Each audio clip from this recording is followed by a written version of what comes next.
कम से कम 20 लाख लोग डिस्प्लेस हो जाएंगे। जज साहब का ये कहना था कि डेमोलेशन का हमने कोई ऑर्डर नहीं दिया। उनका रोजगार छिन जाएगा।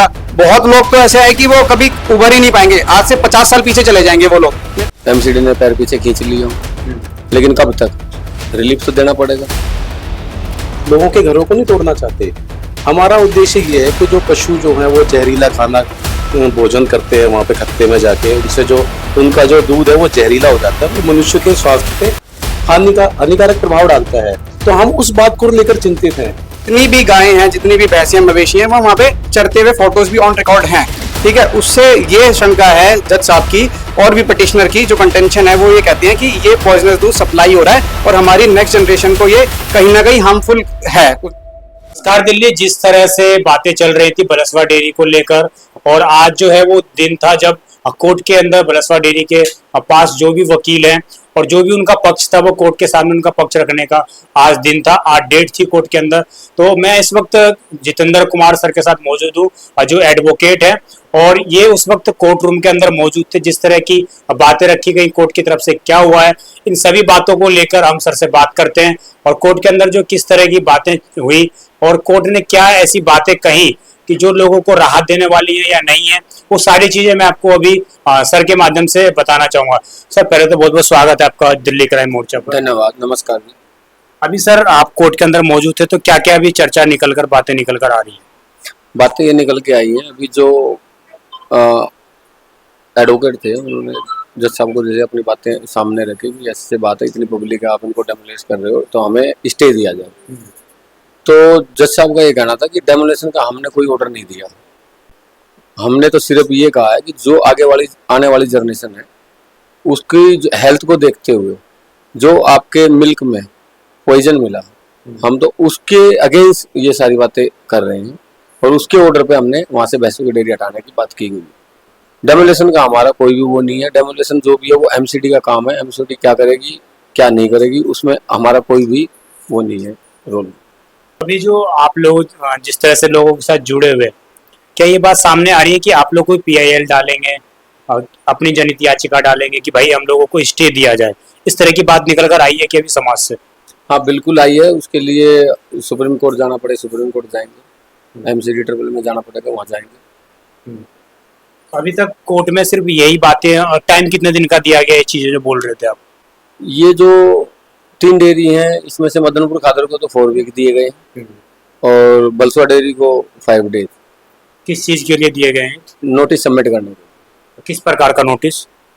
वो उनका जो लाइसेंस धारक है, जो डेयरी के लाइसेंस फार्म का लाइसेंस धारक है, उनके नोटिस सबमिट करने की डेट है। उसमें अभी उनके 50% के करीब सबमिट हो चुके हैं और 50% अभी बाकी है। तो उन्हीं के लिए टाइम दिया गया। फिर उसके बाद ये डिसाइड होगा कि वैसे वहाँ पे रखनी है या नहीं रखनी है या बाहर निकालनी है। आपके माध्यम से जो बात समझ में आ रही है वो ये है कि कोर्ट के माध्यम से ये बात सामने नहीं आई है कि कोर्ट ने जो मकान तोड़ने का आदेश दिया है, वो सिर्फ डेयरी हटाना चाहते हैं वहां से। बिल्कुल, सबसे बड़ी बात यही है कि कोई भी डेमोलेशन का या मकान हटाने का कोर्ट का कोई भी वो नहीं आदेश, और ना ही अभी तक जो है कोई रोक लगी है। ना अभी तक कोई रोक लगी है। जो एमसीडी ही वहाँ पे बलसवा डेयरी में अपना जेसीबी मशीन लेके आई थी और जो डीसी का ऑर्डर था, ना कि कोर्ट का ऑर्डर था, वो किन कारणों की से अब वापस गए हैं। काफ़ी पॉपुलेशन भी थी वहाँ पे, भीड़ भी थी और काफ़ी विरोध भी हुआ, आक्रोश में भी थे। हो सकता है इस वजह से एमसीडी ने पैर पीछे खींच लिया हो, लेकिन कब तक? रिलीफ तो देना पड़ेगा। तो जिस तरह से हम लोग बात कर रहे थे बाहर की, दिल्ली सरकार के जो मंत्री हैं उनकी तरफ से भी बातें सामने आई हैं।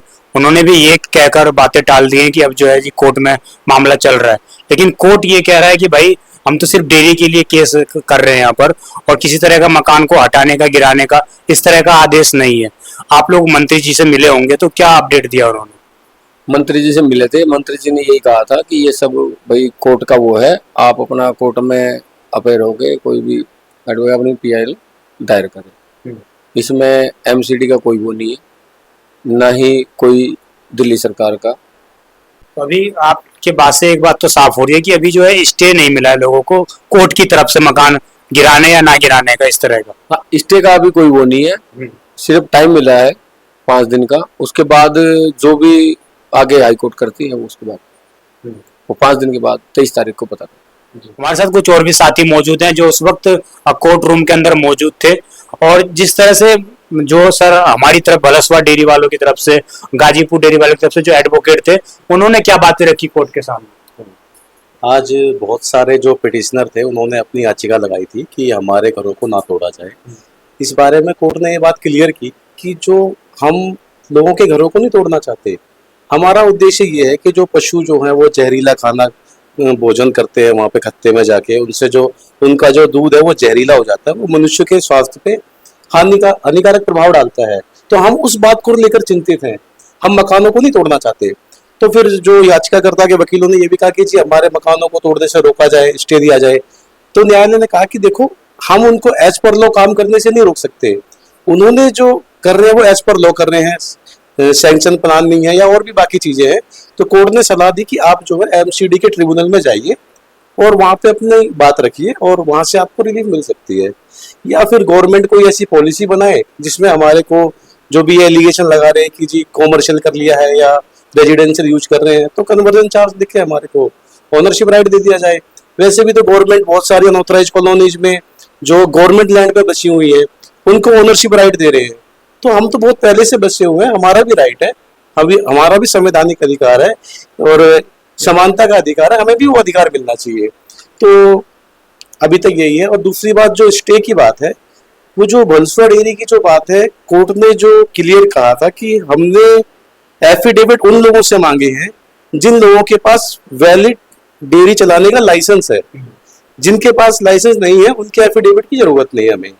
लेकिन फिर भी जो उन्होंने कहा कि चलो ठीक है, हम नेक्स्ट डेट पे देखेंगे इनको और कितने एफिडेविट ठीक है, किसमें प्रॉब्लम है, तो इसलिए उन्हें 23 तारीख तक का टाइम दे दिया है।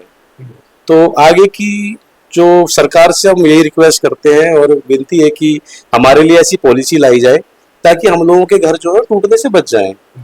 और बाकी जो भी है हम ट्रिब्यूनल में भी ट्राई करते हैं और अपने जो जनप्रतिनिधि हैं उनके संपर्क में हैं, वो भी सरकार तक हमारी बात पहुंचाएंगे। जो एनजीओ की तरफ से वकील थे, उनकी तरफ से क्या दलील थी? एनजीओ की तरफ से यही दलील थी कि जी जो डेयरियों में है, यही जो मैंने बताया कि खत्ते पे जाते हैं पशु और वहाँ पे जहरीली चीजें खा लेते हैं, उनके स्वास्थ्य पे असर पड़ता है और मनुष्य के स्वास्थ्य के लिए हानिकारक है ये चीजें। वही चीजें बार बार हो रही थी। तो हमारे यहाँ पे शाबा डेयरी में ये है कि वहाँ पे तो ऐसा कोई खत्ता वगैरह कुछ है नहीं, तो इन्हीं चीजों पे उन्होंने अपनी बात रखी। तो अब अगली तारीख पे देखते हैं क्या होता है। अभी सर जो कोर्ट रूम में आप भी मौजूद थे, कोई ऐसी बात हो जो आप मतलब लोगों को राहत देने वाली आई हो, कुछ ऐसा? देखिए वहाँ पे जज साहब का सिर्फ एक कहना था कि ये जो पिटीशन PIL दर्ज करी गई है सुनैया सिब्बल के द्वारा, ये सिर्फ जो है ना ये एनिमल क्रूअल्टी को लेके दर्ज की गई थी। और सिर्फ जज साहब का ये भी कहना है कि अभी इस मुद्दे को ये रियल एस्टेट का मुद्दा दे रहे हैं, ठीक है, जिसमें कि इसका गुड कॉज छुप जा रहा है कहीं पे, ठीक है। जज साहब का बार बार ये कहना था कि जो दूध पीते हैं हम या जो दूध सप्लाई हो रहा है पूरी दिल्ली में, ऑल ओवर दिल्ली, मेन जो पॉइंट था कोर्ट का वो था 2 डेयरी को लेके, एक तो भलसवा और दूसरा गाजीपुर, जस्ट बिकॉज क्योंकि वहां पे लैंडफिल साइट है, ठीक है। उनका ये कंटेंशन बिल्कुल ठीक था, मैं इसको डिनाई नहीं कर सकता हूँ, क्योंकि जितनी भी गायें हैं, जितनी भी भैंसियां मवेशी हैं, वो वहां पे चरते हुए फोटोज भी ऑन रिकॉर्ड हैं, ठीक है। उससे ये शंका है जज साहब की और भी पिटिशनर की, जो कंटेंशन है वो ये कहते हैं कि ये पॉइजनस दूध सप्लाई हो रहा है और हमारी नेक्स्ट जनरेशन को ये कहीं ना कहीं हार्मफुल है उनके लिए, ठीक है, उनके स्वास्थ्य खिलवाड़ का ये कारण बन रहा है। जज साहब बार बार ये बोला है जज साहब ने कि इस गुड कॉज को लोग पॉलिटिकल रंग दे रहे हैं, ठीक है, रियल एस्टेट की बात कर रहे हैं। जज साहब क्लियर कहते हैं कि मैंने कोई डिमोलिशन के ऑर्डर नहीं दिए हैं, ठीक है, मैंने एमसीडी को डेयरी प्लॉट्स के मिसयूज के लिए एज पर लॉ एक्शन लेने को बोला है, ठीक है। उस चीज को एमसीडी ने उठा के सीधा नोटिस पे पेश करके लोगों को नोटिस दे दिए और लोगों को भी क्या दिया है, पब्लिश कर दिया है, एक तो ट्विटर के माध्यम से और दूसरा नव-12 टाइम के न्यूज़पेपर के माध्यम से, ठीक है। जज साहब ने मेरे को हम लोगों को ये भी सलाह दी कि एपीलेट ट्रिब्यूनल को, जैसे कि एडवोकेट दिलीप ने बताया, कि आप उनको अप्रोच करो, ठीक है, आपको वहां से कोई रिलीफ मिलेगी। और मेरा ये कहना है अब कि हम सबसे पहले तो एपीलेट ट्रिब्यूनल को जाएंगे एमसीडी, उसके बाद हम सुप्रीम कोर्ट भी जाएंगे, क्योंकि इस फैसले से एमसीडी के कम से कम 20 लाख लोग डिस्प्लेस हो जाएंगे, ठीक है, उनका राइट टू लाइफ का हनन होगा, ठीक है, उसके बाद उनका रोजगार छिन जाएगा, बहुत लोग तो ऐसे है कि वो कभी उभर ही नहीं पाएंगे, आज से 50 साल पीछे चले जाएंगे वो लोग, मेरा ये कहना है। ठीक है, अब इस चक्कर में है कि ये सबकी लड़ाई है, ये मेरी अकेले की लड़ाई नहीं है, ये पूरी गैरा डेयरी की लड़ाई है, और हम अपने इस अस्तित्व को बचाने के चक्कर में कुछ भी करने को तैयार हैं। पूरा लीगल रास्ते से जाएंगे, पूरा हर चीज करेंगे। जो एडवोकेट से हमने बताया अभी कि हम कोई भी अपना बचाव के लिए लीगल तरीके से जो भी प्रोसीडिंग होगी, कहीं पीआर लगेगी पीआर लगाएंगे, जहाँ भी हमें जाना पड़ेगा जाएंगे, चाहे हमें गृह मंत्री तक जाना पड़े। दर्शकों, आपने देखा कि किस प्रकार जो है कोर्ट के अंदर जो चीजें हुई वो हमारे एडवोकेट जो साथी थे उन्होंने बयां की, और आगे क्या ये लोग करने वाले हैं वो चीजें भी इन लोगों ने बताई कि किस तरह से कोर्ट ने जिस तरह से सजेस्ट किया है कि आप लोग आगे पीआईएल डालकर आगे अपनी कार्रवाई शुरू कीजिए, एमसीडी के ट्रिब्यूनल में जाइए। तो ये सारी चीजें अब बात सामने आ गई है। जो एक बात यहाँ पर निकल कर आई इस चर्चा के बीच में, वो मेन बात ये थी कि अब जो है गेंद सरकार के पाले में है, क्योंकि सरकार को देखना होगा कि किस तरह से, क्योंकि कोर्ट साफ ये डिनाई कर रहा है, अपने जो ऑनलाइन भी सुनवाई हुई है उसके भी वीडियो बकायदा उपलब्ध है, उसमें भी यही बात सामने आ रही है कि कोर्ट की तरफ से साफ साफ ये क्लियर किया जा रहा है कि हमने मकान ध्वस्त करने के आदेश नहीं दिए, हमको मकान में जो लोग रह रहे हैं उनसे परेशानी नहीं है, हमारे पास सिर्फ केस इस बात का है कि जिस तरह से पशुओं के साथ कुछ भी गंदा व्यवहार होता है अथवा पशुओं जो कूड़ा करकट खाती हैं उनको वहां से विस्थापित किया जाए, ना कि लोगों को विस्थापित किया जाए। तो साफ तौर से कोर्ट कहीं ना कहीं जिस तरह से जज साहब ने ये बातें आज की हैं, तो निश्चित रूप से अब जो है गेंद कहीं ना कहीं राजनीतिक गलियारों में जाने की बात सामने आ रही है। और अब देखना यह होगा कि दिल्ली सरकार के अंतर्गत आने वाले एमसीडी जो पार्टी इस वक्त बहुमत में है उसी की अब सरकार जो दिल्ली के अंदर है और उसके कुछ राज्यसभा के अंदर सांसद भी हैं।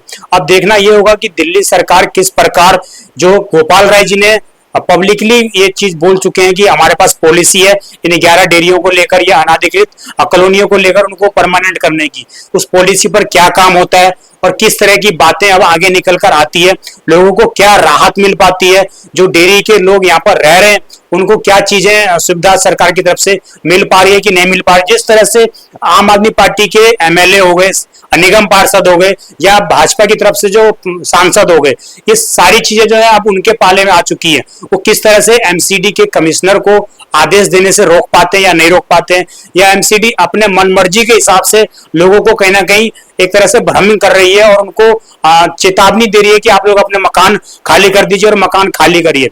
तो इस तरह की जो बातें निकल कर अभी आई हैं, ये सारा हमने आपको लगातार हर अपडेट अपने चैनल के माध्यम से आपको दे रहे हैं। जो भी इन डेयरी के जो लोग हैं उनके साथ जिस तरह की घटनाएं लगातार घटित हो रही हैं, लोग बीमार हो रहे हैं, ये सारी चीजें जो सामने आ रही है वो सारी चीजें हम आपके सामने रखते जा रहे हैं और लगातार इन लोगों के साथ हम लोग बने हुए हैं।